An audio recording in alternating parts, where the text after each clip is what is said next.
Yes, yes, it is Mo K2 FM, Saturday Night Business, you know what it is, and we have a special guest in the building joining me right now, the main man, New Yo, what's going on? Machine. It's been a while to get you in, bro. I know it's been a long time coming. You're finally here. New Machine, now just to briefly touch on who you've worked with, the likes of Maverick Sabre, Jorja Smith, Ed Sheeran, Chip, Wretch, and loads more, man. Yeah, man. I've been trying to keep busy. Yeah, definitely keeping busy. What you been saying anyway, man? You been good? Well, I mean, just to elaborate on that, that's a serious, lineup of people that you've worked with. How has it all been for you, bro? Yeah, it's been good. It's an up and down job, so it's hard to keep focus sometimes. But it's good when you've got kind of those sort of people around you from quite early in your career as well. Yeah. I was quite lucky to know a lot of them from either around the area or from touring with Plan B, because I used to play guitar for him live. So yeah, it's just been a wicked kind of roller coaster. Yeah, in the yeah. last couple of years. And you're deeply rooted in Ireland. Can you explain? You grew up in Ireland, or? Yeah, back and forth. So all my family are from Wexford. My mum's from Wexford, and I was born in London, but raised a lot of the time for the first 10 years of my life in Wexford.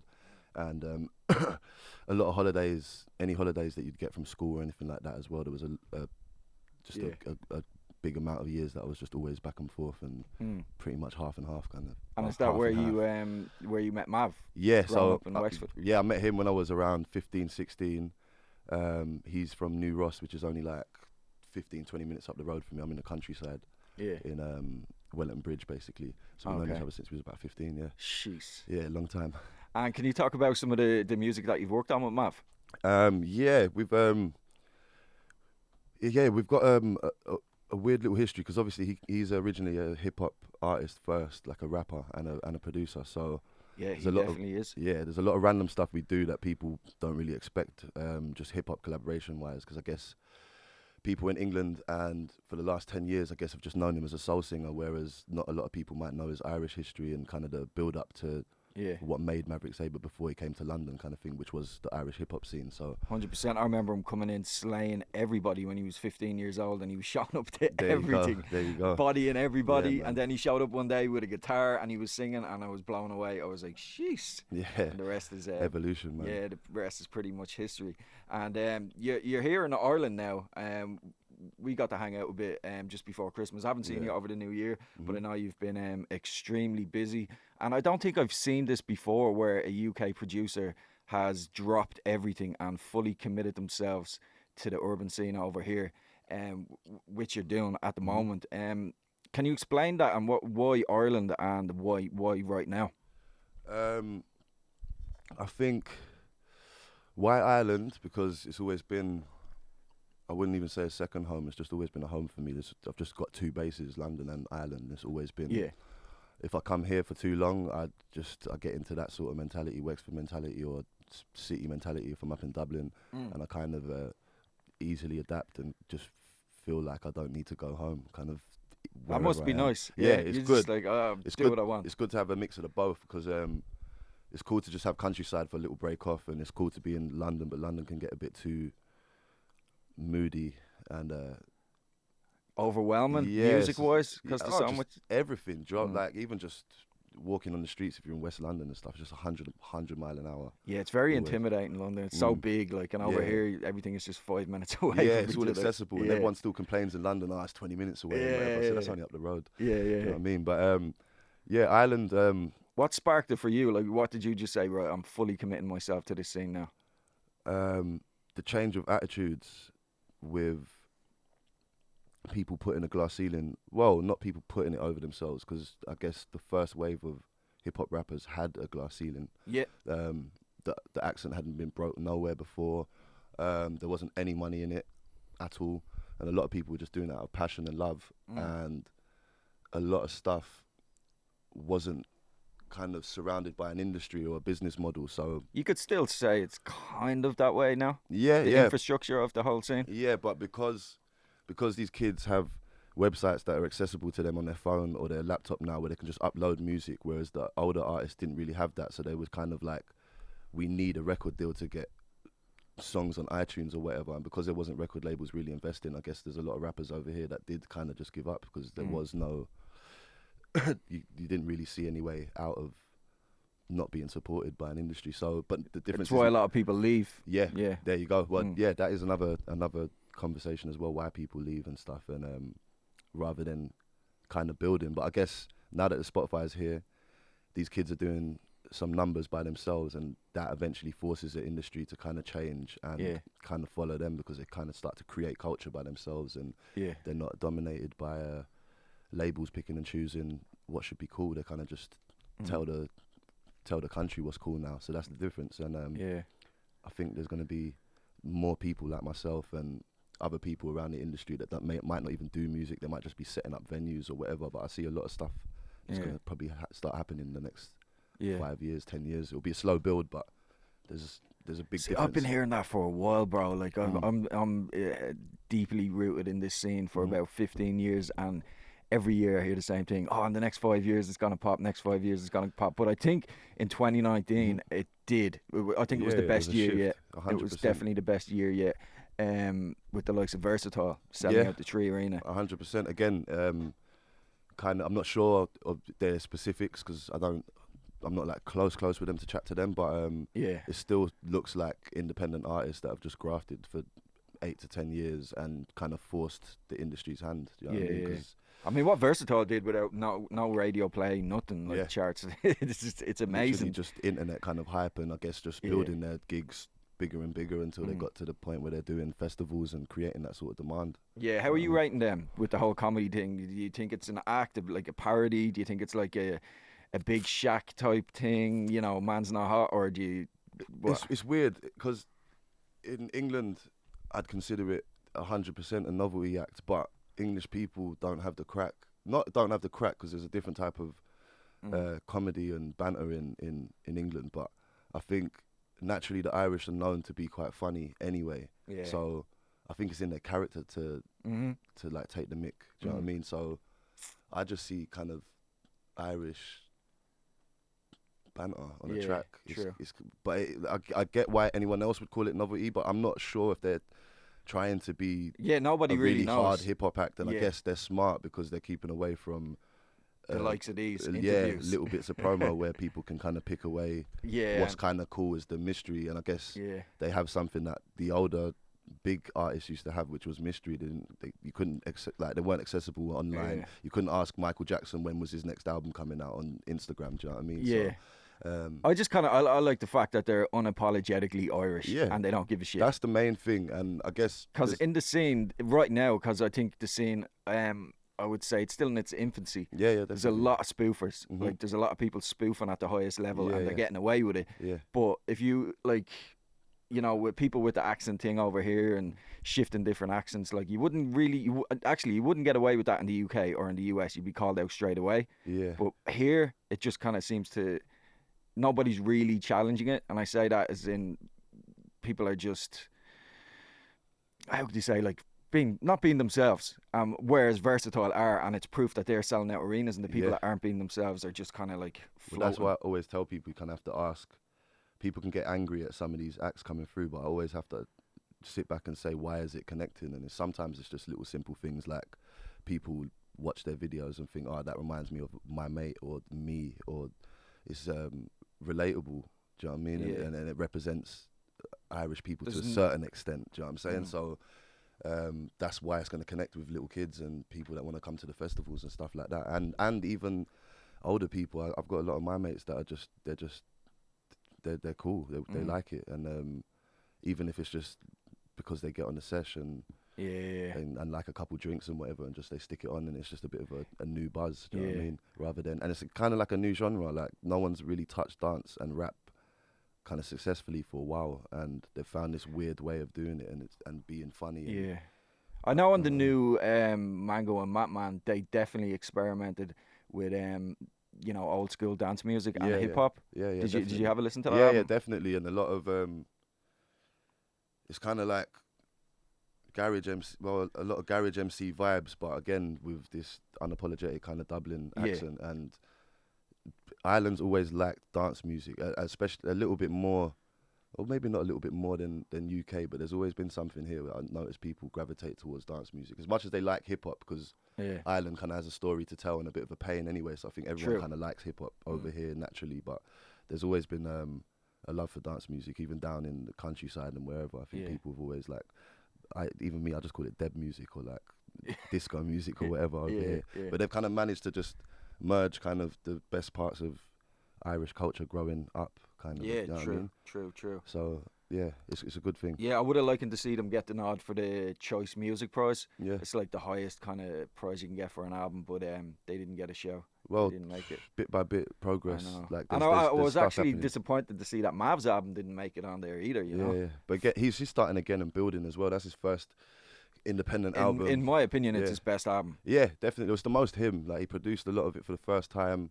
You produced something on that project? Yeah, a couple. I wanted to stay out of it because it'd been a long time since I'd seen him kind of just get onto like hands-on producing and not leaving his house rather than going to other people's studios and kind of letting producers kind of dominate his, direct his sound a bit more than he would just on his own. So when I started to hear this kind of vibe that he started coming up with, I just said, I don't want to be in the studio because I feel like I wouldn't have made any of this with you.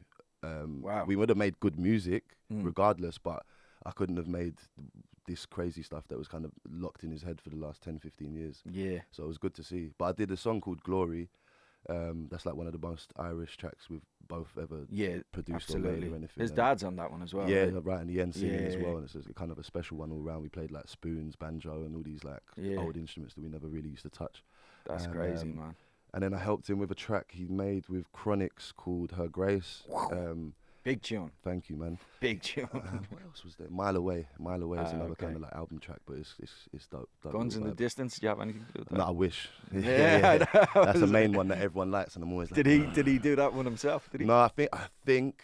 Let me not get this wrong, but I think that's a producer called Charlie Perry, but I could be wrong as well. It was the in-house family that kind of helped Mav put together that album, so it was kind of the same characters, but I get mixed up in who worked on what.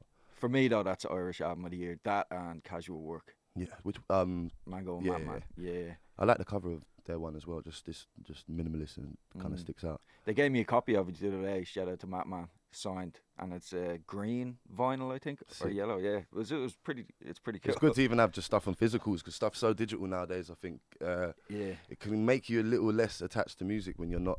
When it's just everything's just on the screen, not even being an old man, I just think it's good to just be able to hold something. Of course, and it can make you a few quid as well. Yeah, you know what I mean? A few more anyway, definitely. But yeah. Yeah, you were talking about playing instruments there.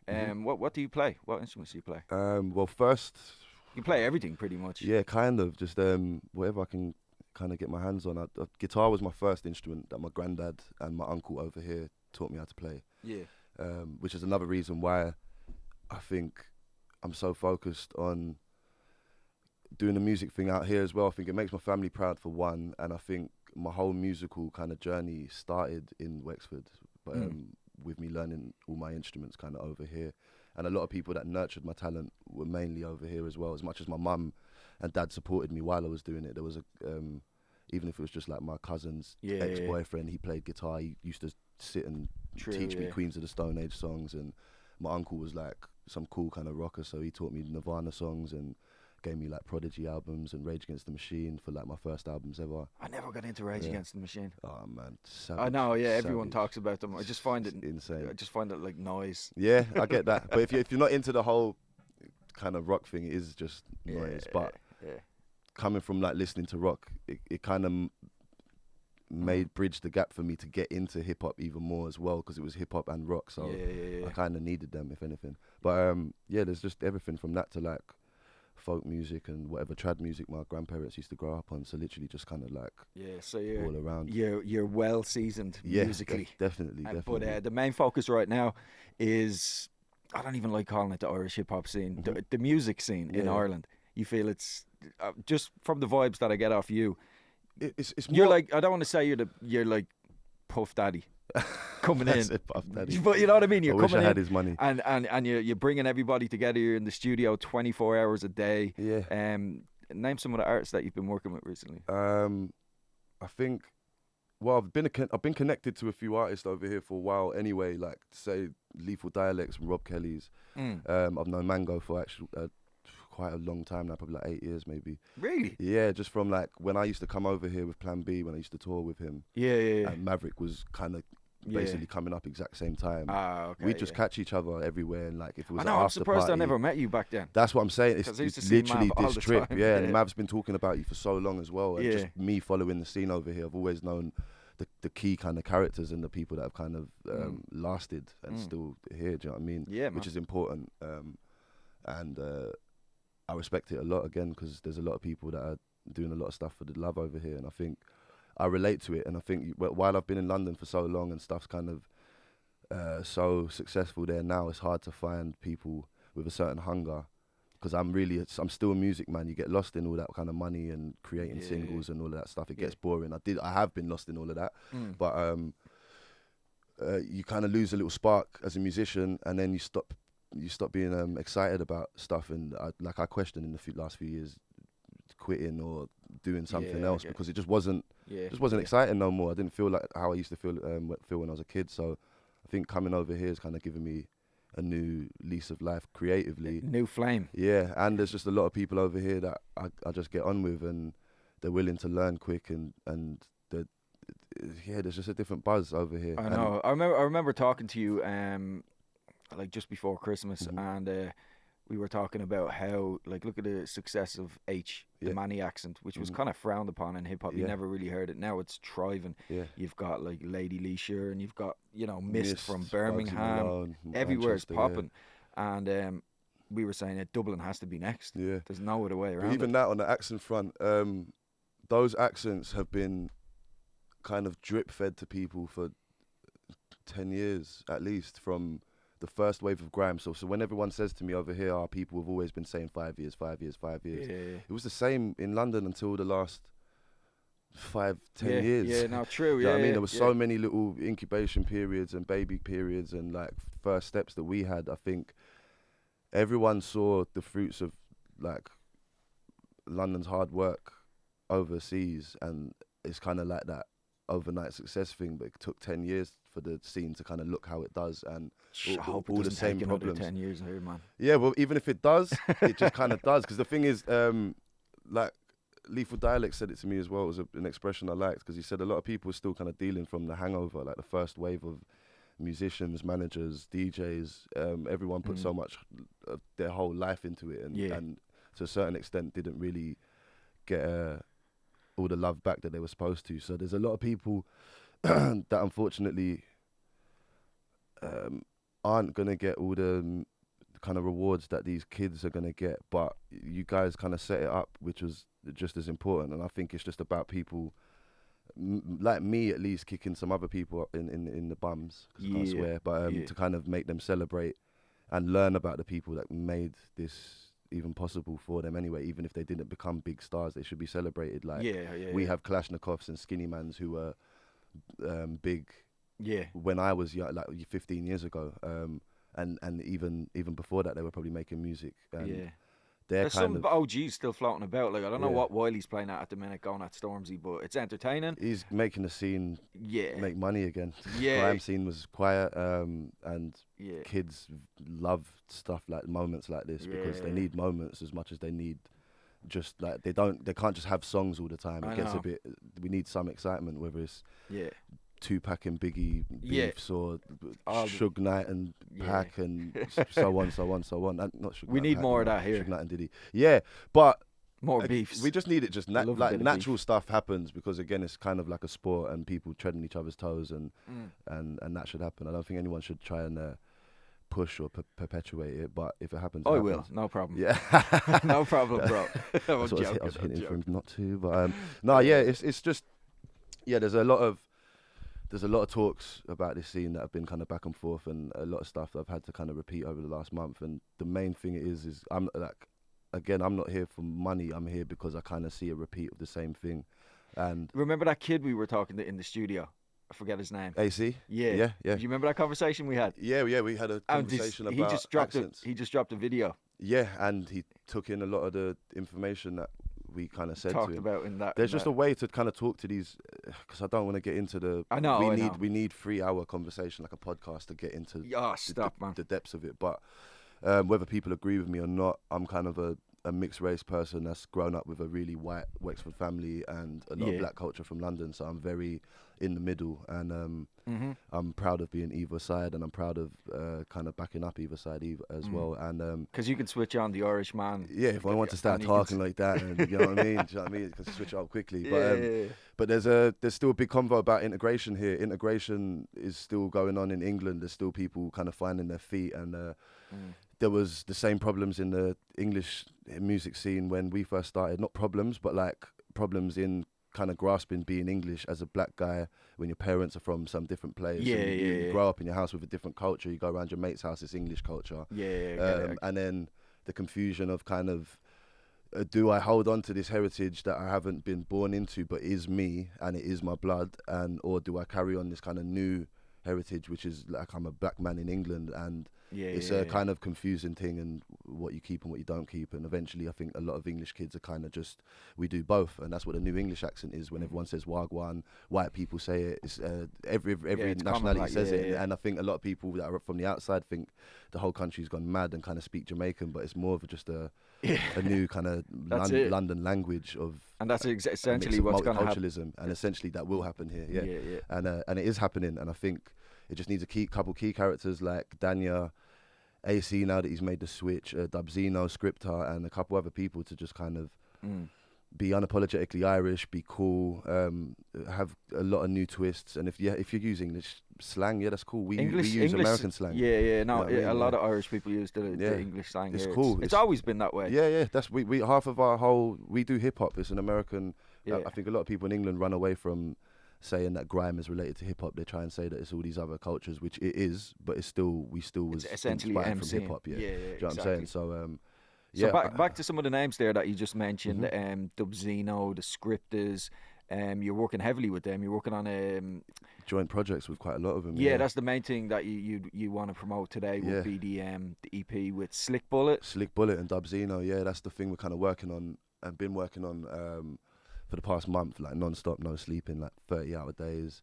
And that's kind of been a year in the making as well, because Dubzino approached me on Instagram. Dubzino, would you say Dubzino is there gigs potentially, or is there Fredo?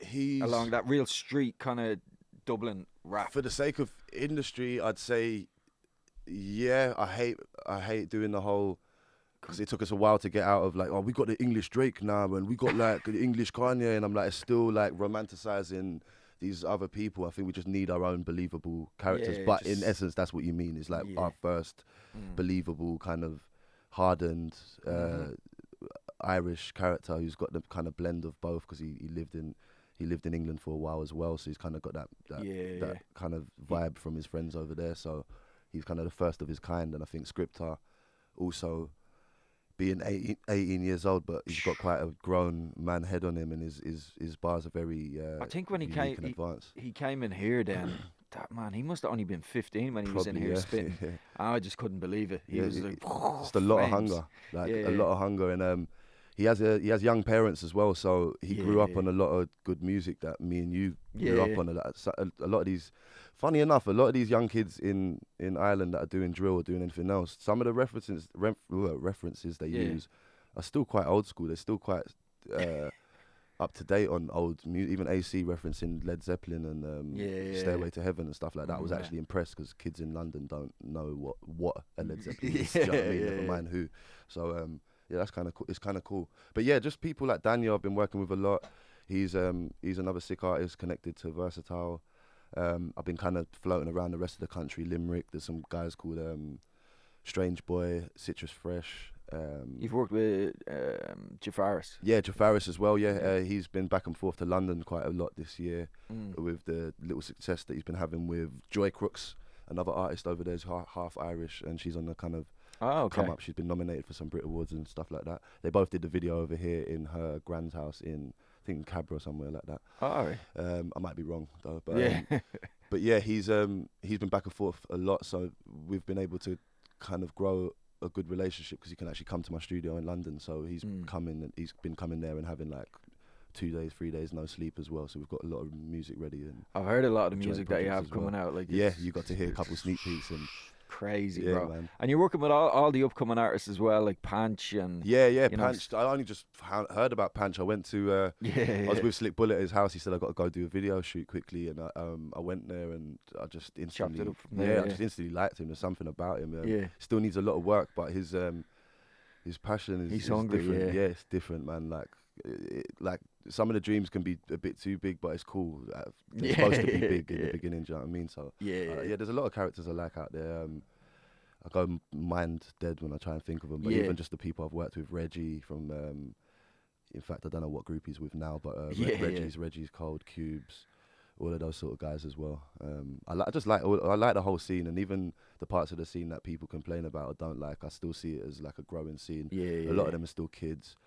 Some of this music is kind of like Pokemon cards. It's cool for them because they're kids now, and that's what they're into, and they'll probably grow up and start venturing back and kind of looking for old hip hop anyway, because everyone goes back to authentic stuff.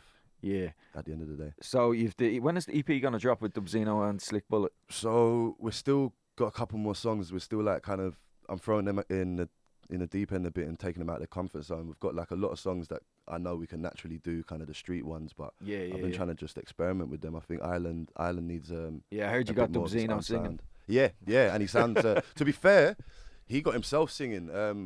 True. Because I heard one song that he kind of just did before I got there, and I had no clue that he could even do that sort of style, and it kind of inspired me again. Why I like being over here, because it inspired me to come up with this whole kind of new, not commercial sound, because that's not what they're trying to do. But there's just a new pocket we found, which has been quite cool. So we're just gonna play around with it in a minute, but probably in the next month or two, man. We'll get it. Yeah, we'll get it. That and a lot more. You've got a lot more coming. Yeah, so much more, man. I'm doing separate EPs with both of them as well, and just trying to mix and match everyone I can, trying to get some UK collabs happening for people, but kind of more people that are at the same sort of level, rather than just trying to get a Bugsy Malone feature. I kind of want people to grow at the same time and have them working with up and coming, kind of unknown people that I'm working with in London as well, that I think is just as talented as anyone big.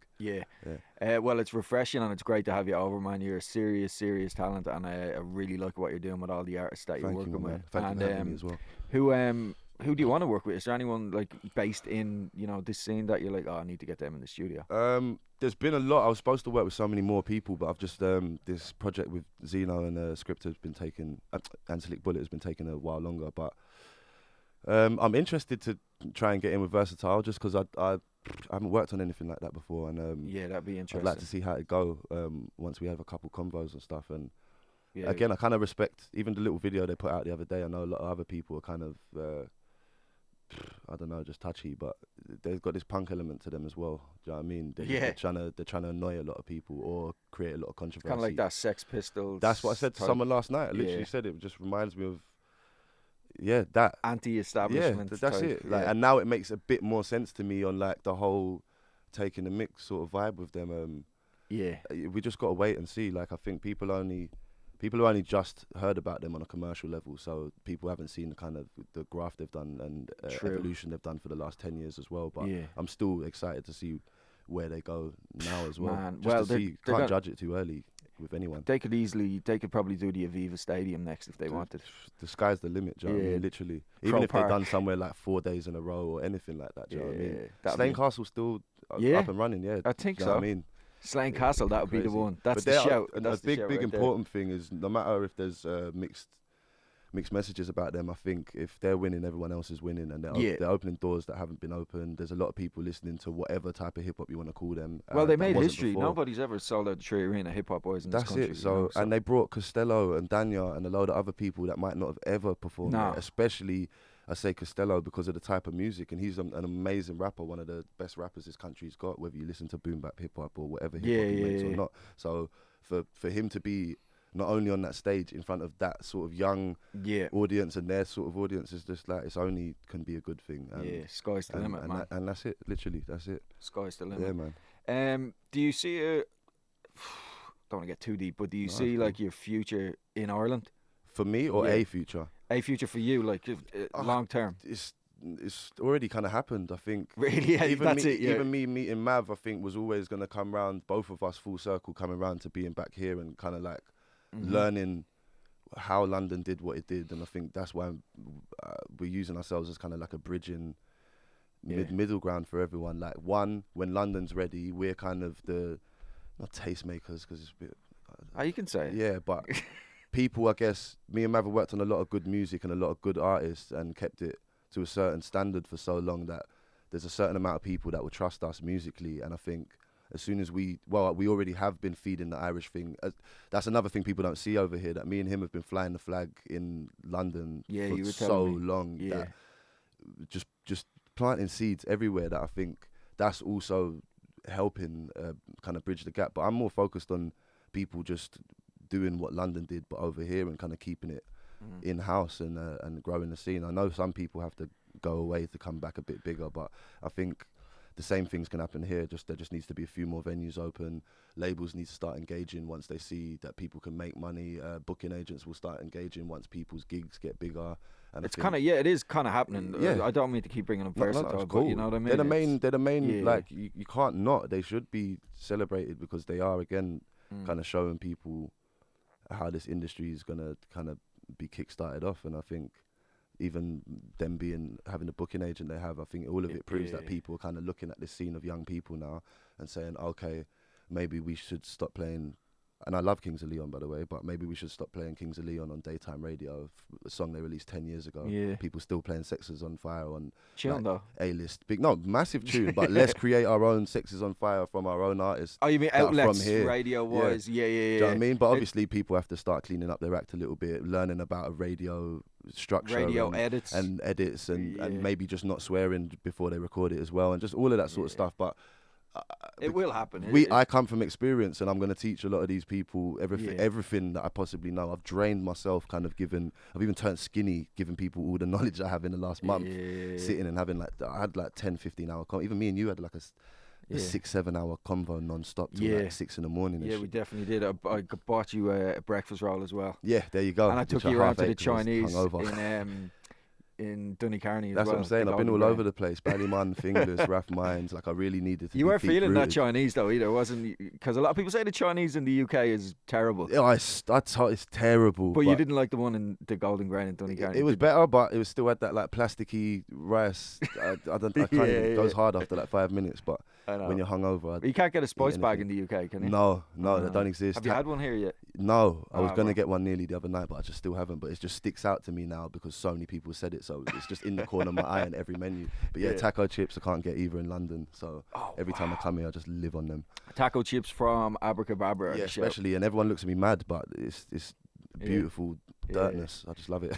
Oh, man. I mean, so you don't know yet. You're just winging it. You're based in Ireland for now. You're making the best music you can possibly make. Literally, I'm here until I'm burning the candle at both ends, but we'll just kind of see what happens. I've got an artist I manage in London as well as managing Scripter over here as well. So I kind of need to get back to start getting on the ball with that, but also I haven't been here with Scripter for ages to kind of try and set up a load of stuff for him as well. Because there's been a lot of stuff happening for him kind of silently in the background while he's been keeping his head down this year as well. So I thought it'd be good to kind of just be over here, and even if it's just screaming his name in Dublin a little bit and making people a bit more aware of him. But I'm just kind of here just. But you believe in the scene, like I always believed in the scene from when, because Maverick was the one that showed it to me when I was about 14, 15. He just I was already into grime. I was part of the grime scene from early, so I saw the kind of infrastructure of that build as well. And when I came over here, I just couldn't believe that it was actually happening here. A slower level, but I was just like, wow, Irish guys rapping. Like I've grown up with my family are Irish. This is kind of half me as well. No matter how people hear me sound, it's like that's still like a mother tongue to me. So to hear them rapping and a lot of them be believable was the main thing to me. And I knew if I showed my mates they wouldn't get it 10 years ago, but I got it, and I was just kind of just watching and waiting. But then it just felt like to anyone else to be like, you came around now just before it blown and whatever. But I guess it was just right for me. I've been on my own journey in London as well, and I guess I've had to come round full circle to kind of realise what I care about. And I think one of the things I respect about that as well is, I mean, it could have been a situation where you're looking at the scene and then it just blew, and then if you had that idea, I need to get over there and work with people, and you were like, I'll just put it off. That's something that you would regret forever. 100%, 100%. Because we're business. Like, a lot of people here aren't businessmen yet, but it is still a business, and you still have to make certain business moves, and we're all out here to try and at most get paid or to eat or whatever. Do you know what I mean? I'm not even out here with the kind of, I ain't got the dreams no more, blowing up mansions and all of that. It's kind of just out of my head. It's not even because I haven't made it. It's not important to me no more. The kind of back to the basics. As a musician, I have to, man, because I think all musicians go through it as well. Even the big ones, they make some rubbish couple albums. They come around, make an experimental album, then all of a sudden, fourth or fifth, they kind of find themselves again. True. And that's the big, massive, even old school ones like Marvin Gaye's and all of them sort of people. They had to. You just have to live life sometimes, and I guess our family is a little bit, not a little bit, it's more important to you when you understand what family is, especially when you're away from it in London. And I think being over here as much as I can makes sense for me to see my family for one, but then if I can do stuff that kind of makes them proud that they're familiar of, even just getting played on RTE is better than, oh look, we got played on BBC, and my nan's like, what's that? You know what I mean? Compared to like RTE, which she knows. And me and Mav might be doing a song with like Imelda May, who she knows, rather than Nan, do you know script to is? She's like, what's the script? Do you know what I mean? Whereas Imelda May, she's like, oh, that's good. You know what I mean? Like, just nice to see family just kind of familiar about stuff. So that's a motivation as well, because I love them to bits, and that's awesome, that kind of shaped me. So that's awesome. Is there anything else you want to put out there before we wrap it up? Anything else you want to? Oh, I'm gonna regret probably not, but I think have we covered everything? Is there anything else you want to touch on? No, I think we should just tell everyone now that we should probably do a podcast as well and just get a bit deeper into conversations about everything. Yeah, do you know what I mean? But I think then we're less pressured and we can just talk like friends and exactly and get into it and argue as well. Do you know what I'm saying?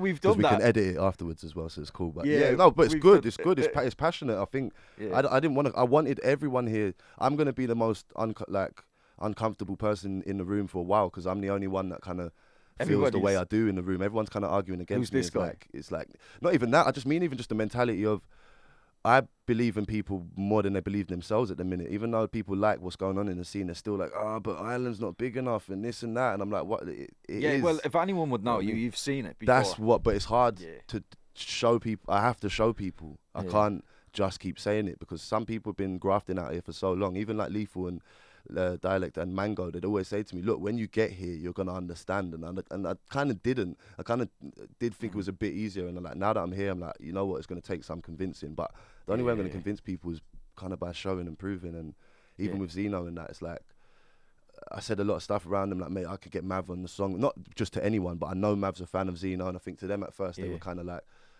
oh yeah, whatever. And I was like, no. I have to prove to these guys I'm not lying, and then brought them down to Wexford, and it happened. And I don't even want to take any shine for that. I just need to prove to people that what I'm saying, it's not bullshit, can happen. Yeah, like, you guys can get played on the radio. No, we can't. All right, I have to figure out a way of us getting these joint projects played on radio, and then maybe they'll believe it.